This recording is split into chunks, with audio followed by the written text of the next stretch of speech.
Our investigators are on call 24 hours a day, 7 days a week, 365 days a year.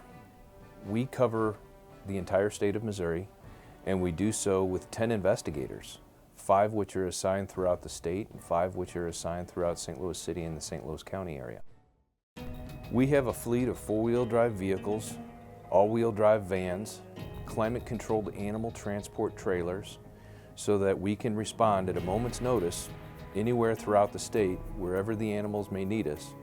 We also have tow-behind trailers, which our team regularly will reside in while we go on some of these rescues that may take overnight.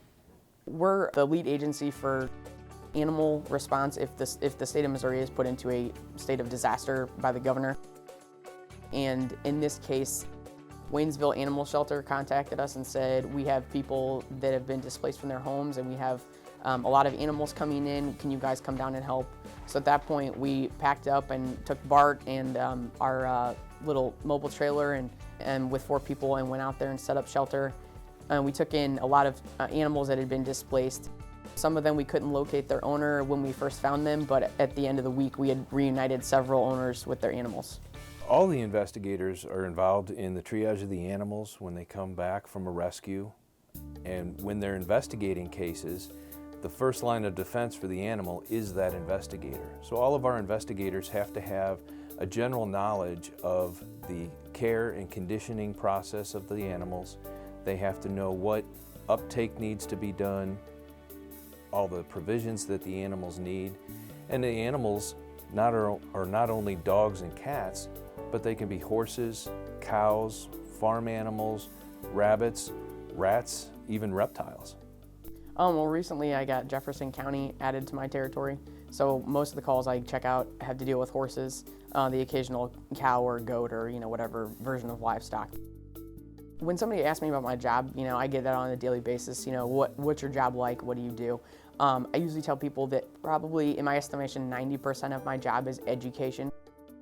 Educating the owners or the general public on, just the basic aspects of caring for an animal, whether it be veterinary care or, appropriate nutrition, what to feed them, where, dog houses, where to keep them, if it's a horse, maybe a barn, what provisions that they need to be able to live and function and be well maintained. It's a process of education, letting people know what they should and shouldn't do.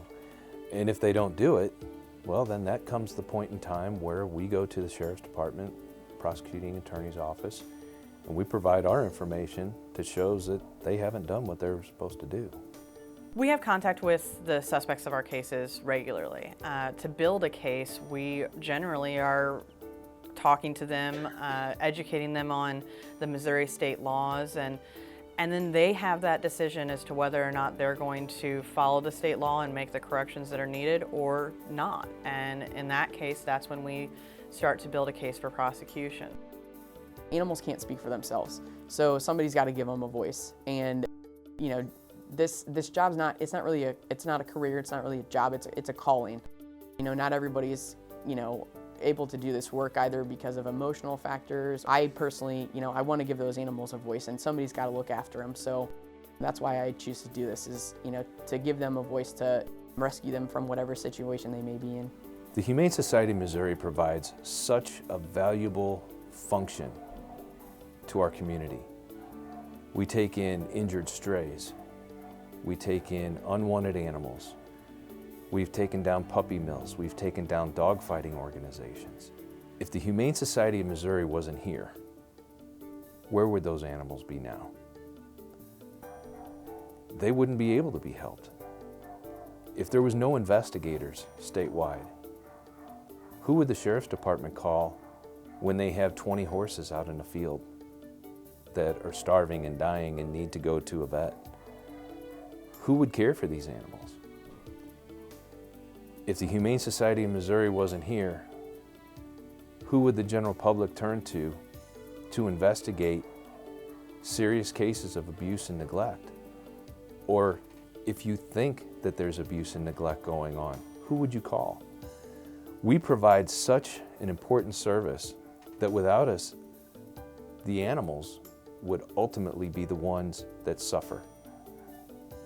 Without the community, we definitely would not be able to do the things that we're able to do. By their donations, by their volunteer efforts, we're able to get the training that we need to get out there and do the job that we do, and do it as well as we do. You know, we are able to do detailed investigations like we did in the trooper case, but we're also able to do rescue efforts in disasters and during emergencies like a kitten on a roof. And it's important.